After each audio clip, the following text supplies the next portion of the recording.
Hi friends, welcome back to Ramesh cooking channel. ಇವತ್ತಿನ ಈ ವಿಡಿಯೋದಲ್ಲಿ ಕ್ಯಾಬೇಜ್ ಪಕೋಡ ಯಾವ ರೀತಿ ಮಾಡೋದಂತ ತೋರಿಸ್ಕೊಡ್ತಾ ಇದ್ದೀನಿ. ತುಂಬ ಟೇಸ್ಟಿಯಾಗಿರುತ್ತೆ, ಕ್ರಂಚಿಯಾಗಿ ಕುರುಮ್ ಅಂತಿರುತ್ತೆ. ತಿನ್ನೋದಕ್ಕಂತೂ ತುಂಬ ಮಜವಾಗಿರುತ್ತೆ.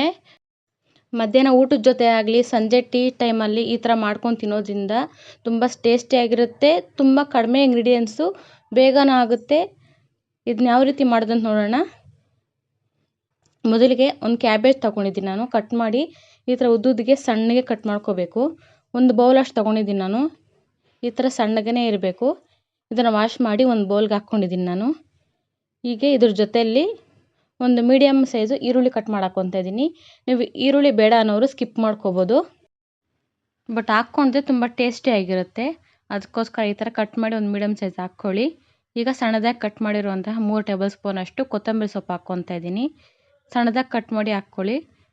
ಇದರ ಜೊತೆಲೇ ಈಗ 1 ಟೇಬಲ್ ಸ್ಪೂನ್ ಅಷ್ಟು ಅಚ್ಚಕಾರದ ಪುಡಿ, ರುಚಿಗೆ ತಕ್ಕಷ್ಟು ಉಪ್ಪು, 1 ಟೇಬಲ್ ಸ್ಪೂನ್ ಅಷ್ಟು ಜೀರಿಗೆ, ಒಂದು ಅರ್ಧ ಟೇಬಲ್ ಸ್ಪೂನ್ ಅಷ್ಟು ಅರಿಶಿನ ಪುಡಿ, ಇವೆಲ್ಲ ಹಾಕ್ಕೊಂಡು ನೀಟಾಗಿ ಮಿಕ್ಸ್ ಮಾಡ್ಕೊಳ್ಳೋಣ. ಕ್ಯಾಬೇಜ್ಗೆ ಈ ಮಸಾಲೆ ಎಲ್ಲ ಸ್ವಲ್ಪ ಹಾಕಿರೋದು ನೀಟಾಗಿ ಹೊಂದ್ಕೋಬೇಕು. ಆ ಥರ ನೀಟಾಗಿ ಮಿಕ್ಸ್ ಮಾಡ್ಕೋಬೇಕಾಗುತ್ತೆ. ಈಗ ಇದಕ್ಕೆ 1 ಕಪ್ ಆಗೋಷ್ಟು ನಾನು ಕಡಲೆ ಹಿಟ್ಟು ತೊಗೊಂಡಿದ್ದೀನಿ. 1 ಕಪ್ ನಾವು ಕಡಲೆ ಹಿಟ್ಟು ತೊಗೊಂಡ್ರೆ 1/4 ಕಪ್ ಅಷ್ಟು ನಾವು ಅಕ್ಕಿ ಹಿಟ್ಟು ಹಾಕ್ಕೋಬೇಕಾಗುತ್ತೆ. ಇದು ಹಾಕ್ಕೊಂಡು ಒಂದ್ಸಲಿ ನೀರು ಹಾಕ್ಕೋಬಾರ್ದು ಇದನ್ನು ಯಾವುದೇ ಕಾರಣಕ್ಕೂ. ಈ ಕ್ಯಾಬೇಜಲ್ಲಿ ಮತ್ತು ಈರುಳ್ಳಿಯಲ್ಲಿರುವಂತಹ ನೀರಿನಂಶನೇ ಸರೋಗುತ್ತೆ. ಫಸ್ಟ್ ನೀಟಾಗಿ ಇದನ್ನ ಮಿಕ್ಸ್ ಮಾಡ್ಕೊಳ್ಳೋಣ. ಅದ್ರ ಜೊತೆಲೇ ಒಂದು ಸ್ವಲ್ಪ ಕರಿಬೇವು ಹಾಕ್ಕೊಳ್ಳೋಣ. ಅದು ಟೇಸ್ಟ್ ಚೆನ್ನಾಗಿರುತ್ತೆ ಕರಿಬೇವು ಹಾಕ್ಕೊಳ್ಳೋದ್ರಿಂದ. ನೋಡಿ, ಈ ಥರ ನೀಟಾಗಿ ಮಿಕ್ಸ್ ಮಾಡ್ಕೋಬೇಕು. ನಾವು ಹಾಕಿರುವಂತಹ ಪದಾರ್ಥಗಳೆಲ್ಲ ನೀಟಾಗಿ ಹೊಂದ್ಕೋಬೇಕಾಗುತ್ತೆ. ಹೀಗೆ ಹೊಂದ್ಕೊಳ್ಳೋದಕ್ಕೆ 1 ಟೇಬಲ್ ಸ್ಪೂನ್ ಅಷ್ಟು ಎಣ್ಣೆ ಬಿಸಿ ಮಾಡಿ ಹಾಕ್ಕೊತಾ ಇದ್ದೀನಿ. ಸ್ವಲ್ಪ ಬಿಸಿಯಾಗಿರೋ ಎಣ್ಣೆನೇ ಹಾಕ್ಕೋಬೇಕು, ಕಾಯಿಸ್ಕೊಂಡು. ಈ ಥರ ಹಾಕ್ಕೊಂಡು ನೀಟಾಗಿ ಮಿಕ್ಸ್ ಮಾಡ್ಕೋಬೇಕು. ನೀಟಾಗಿ ಈ ಥರ ಎಣ್ಣೆ ಬಿಸಿ ಮಾಡಿ ಹಾಕ್ಕೊಳ್ಳೋದ್ರಿಂದನೂ ಸ್ವಲ್ಪ ಕ್ರಿಸ್ಪಿಯಾಗಿ ಬರುತ್ತೆ ಪಕೋಡ ಅನ್ನೋದು. ಅದಕ್ಕೋಸ್ಕರ ಹಾಕ್ಕೊಂಡು ಈ ಥರ ನೀಟಾಗಿ ಮಿಕ್ಸ್ ಮಾಡ್ಕೋಬೇಕು. ಈಗ ಕ್ಯಾಬೇಜಲ್ಲಿ ಮತ್ತು ಈರುಳ್ಳಿಲ್ಲ ನೀರಿನಂಶ ಎಲ್ಲ ನೋಡಿ ಹಿಟ್ಟಿಗೆ ಈ ಥರ ನೀಟಾಗಿ ಹೊಂದ್ಕೊಂಡಿದೆ. ಈಗ ಒಂದು 3 ಟೇಬಲ್ ಸ್ಪೂನ್ ಅಷ್ಟು ನೀರು ಬೇಕಾಗುತ್ತೆ ಅಷ್ಟೇ. ಇದಕ್ಕೆ ಒಂದು ಸ್ವಲ್ಪನೇ ನೀರು ಹಾಕ್ಕೊಂಡು ಗಟ್ಟಿಯಾಗಿ ಕಲಿಸ್ಕೋಬೇಕಾಗುತ್ತೆ. ಒಂದೇ ಸರಿ ನೀರು ಜಾಸ್ತಿ ಹಾಕ್ಕೊಂಡು ನಾವು ಕಲ್ಸ್ಕೊಳಕ್ಕೆ ಹೋಗ್ಬಾರ್ದು. ಯಾಕಂದರೆ ಆಮೇಲೆ ಹಿಟ್ಟು ಸ್ವಲ್ಪ ತೆಳುವಾಗಿಬಿಟ್ರೆ ನಾವು ಬೋಂಡ ಥರ ಆಗಿಬಿಡ್ತದು. ಇದು ಪಕೋಡ ಆಗಿರೋದ್ರಿಂದ 3 ಟೇಬಲ್ ಸ್ಪೂನ್ ಅಷ್ಟೇ ಕರೆಕ್ಟಾಗಿ ಸರೋಗುತ್ತೆ. ಇದಕ್ಕೆ ನೀರೇ ಜಾಸ್ತಿಯಾಗಿ ಹೆಚ್ಚಾಗಿ ಹಾಕ್ಕೊಳ್ಳೋಕೆ ಹೋಗಬೇಡಿ. ನೋಡಿಕೊಂಡು ಸ್ವಲ್ಪನೇ ಗಟ್ಟಿಯಾಗಿ ಕಲಿಸ್ಕೋಬೇಕು ಹಿಟ್ಟನ್ನ. ನೋಡಿ, ಈ ರೀತಿ ಗಟ್ಟಿಯಾಗಿ ಕಲಿಸ್ಕೊಂಡು ನೋಡಿ ಈ ಥರ ಪಕೋಡ ರೀತಿಗೆ ಬಂದಿದೆ. ಈಗ ಎಣ್ಣೆ ಕಾಯಕ್ಕೆ ಇಟ್ಕೊಳ್ಳೋಣ. ಪಕೋಡ ಮಾಡ್ಕೊಳ್ಳೋಕ್ಕೆ ಎಷ್ಟು ಎಣ್ಣೆ ಬೇಕೋ ಅಷ್ಟು ಎಣ್ಣೆ ಕಾಯಕ್ಕೆ ಇಟ್ಕೊಳ್ಳೋಣ. ಈಗ ಎಣ್ಣೆ ಕಾದ್ಮೇಲೆ ಇದನ್ನು ಪಕೋಡನ ಹಾಕ್ಕೋಬೇಕು. ಇದನ್ನು ನಾವು ಶೇಪ್ಲೆಸ್ಸಾಗಿ ಹಾಕ್ಕೋಬೇಕಾಗುತ್ತೆ.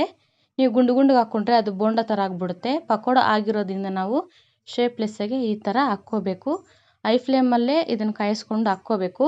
ಮತ್ತು ಪಕೋಡ ಹಾಕಿದ್ಮೇಲೆ ಲೋ ಫ್ಲೇಮಲ್ಲಿ ಇಟ್ಕೊಂಡು ಇದನ್ನು ನಾವು ಕರ್ಕೋಬೇಕು. ಹೈ ಫ್ಲೇಮಲ್ಲಿ ಇಟ್ಟು ಮಾಡ್ಕೊಳ್ಳೋದ್ರಿಂದ ಏನಾಗುತ್ತೆ ಅಂದರೆ ಕಲರ್ ಬೇಗ ಚೇಂಜ್ ಆಗಿಬಿಡುತ್ತೆ. ಅದು ಪಕೋಡ ರೀತಿ ಆಗಿರೋದಿಲ್ಲ. ಅದಕ್ಕೋಸ್ಕರ ಲೋ ಫ್ಲೇಮಲ್ಲಿ ಇಟ್ಕೊಂಡು ಇದನ್ನು ಕರ್ಕೋಬೇಕಾಗುತ್ತೆ.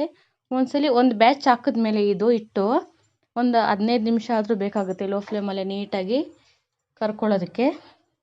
ಈಗ ನೋಡಿ, ಒಂದು ಸ್ವಲ್ಪ ಈಗ ತಿರ್ಸಿ ಹಾಕ್ಕೊಳ್ಳೋಣ. ಒಂದು ಸೈಡ್ ಆಗಿದೆ. ಹಾಕಿದ ತಕ್ಷಣ ತಿರ್ಸ್ಕೊಳಕ್ಕೆ ಹೋಗಬೇಡಿ. ಒಂದು 2 ನಿಮಿಷ ಬಿಟ್ಟು ಇದನ್ನು ಇನ್ನೊಂದು ಸೈಡು ನಾವು ಬೇಯಿಸ್ಕೋಬೇಕಾಗುತ್ತೆ. ಇದು ಒಂದು ಬ್ಯಾಚ್ ಹಾಕಿದ್ಮೇಲೆ ಒಂದು 10 ನಿಮಿಷ ಆಗುತ್ತೆ ಬೇಯಿಸ್ಕೊಳ್ಳೋದಕ್ಕೆ. ನೋಡಿ, ಈಗ 10 ನಿಮಿಷ ಆದಮೇಲೆ ಈ ಥರ ಕ್ರಿಸ್ಪಿಯಾಗಿ ಬಂದಿದೆ ಪಕೋಡ. ಇದೇ ರೀತಿ ನಾವು ತೊಗೊಂಡಿರೋ ಹಿಟ್ಟೆಲ್ಲ ಒಂದೊಂದು ಬ್ಯಾಚಾಗೆ ನಾವು ಕರ್ಕೋಬೇಕಾಗುತ್ತೆ. ಇದನ್ನು ಯಾವುದೇ ಕಾರಣಕ್ಕೂ ನೀವು ಲೋ ಫ್ಲೇಮಲ್ಲಿ ಇರಬೇಕಾದ್ರೆ ಹಾಕ್ಕೊಳ್ಳೋಕೆ ಹೋಗಬೇಡಿ. ಲೋ ಫ್ಲೇಮಲ್ಲಿ ಹೋಗಿ ನೀವು ಹಾಕ್ಕೊಳ್ಳೋಕೆ ಹೋದ್ರೆ ಏನಾಗುತ್ತೆ ಅಂದರೆ ಆಯಿಲೆಲ್ಲ ಜಾಸ್ತಿ ಕುಡ್ಕೊಂಡ್ಬಿಡುತ್ತೆ. ಅದು ಹಿಟ್ಟೆಲ್ಲ ಕುಡ್ಕೊಂಡು ಆಯಿಲಿ ಆಗಿರುತ್ತೆ. ತಿನ್ನೋದಕ್ಕೆ ಅಷ್ಟು ಚೆನ್ನಾಗಿರೋದಿಲ್ಲ. ಅದಕ್ಕೆ ಹೈ ಫ್ಲೇಮಲ್ಲಿ ಕಾಯಿಸ್ಕೋಬೇಕು. ಮತ್ತು ಹಾಕಿದ್ಮೇಲೆ ಲೋ ಫ್ಲೇಮಲ್ಲಿ ಇಟ್ಕೊಂಡು ಒಂದು 10 ನಿಮಿಷ ಈ ಥರ ಪಕೋಡ ನೀಟಾಗಿ ಕರ್ಕೋಬೇಕಾಗುತ್ತೆ. ಈಗ ನೋಡಿ, ನಾನು ತೊಗೊಂಡ್ರೆ ಹಿಟ್ಟೆಲ್ಲ ಈ ಥರ ಹಾಕ್ಕೊಂಡಿದ್ದೀನಿ. ಈಗ ಪ್ಲೇಟಿಗೆ ಹಾಕ್ಕೊಳ್ಳೋಣ. ಈರುಳ್ಳಿ ಪಕೋಡ ಎಲ್ಲರೂ ತಿಂದೇ ಇರ್ತೀರ. ಅದ್ರ ಬದಲಾಗಿ ಈ ಥರ ಕ್ಯಾಬೇಜ್ ಪಕೋಡ ಒಂದ್ಸಲಿ ಮಾಡ್ಕೊಂಡು ತಿನ್ನಿ. ನೀವು ಈರುಳ್ಳಿ ಪಕೋಡ ತಿನ್ನೋದೇ ಮರ್ತೋಗ್ತೀರ, ಅಷ್ಟು ಟೇಸ್ಟಿಯಾಗಿರುತ್ತೆ ಇದು. ಇದನ್ನು ನಿಮ್ಮ ಮನೇಲಿ ಒಂದ್ಸಲಿ ಟ್ರೈ ಮಾಡಿ ಹೇಗೆ ಬಂತು ಅಂತ ನನಗೆ ಕಮೆಂಟ್ ಮಾಡಿ. ಈ ವಿಡಿಯೋ ನಿಮಗೆ ಇಷ್ಟ ಆಗಿದೆ ಅಂದ್ಕೊತೀನಿ. ಇಷ್ಟ ಆದರೆ ಪ್ಲೀಸ್ ಲೈಕ್ ಮಾಡಿ, ಶೇರ್ ಮಾಡಿ, ಕಮೆಂಟ್ ಮಾಡಿ, ಸಬ್ಸ್ಕ್ರೈಬ್ ಮಾಡಿ. ಪಕ್ಕದಲ್ಲಿರೋ ಬೆಲ್ಲೈಕನನ್ನು ಕ್ಲಿಕ್ ಮಾಡಿ.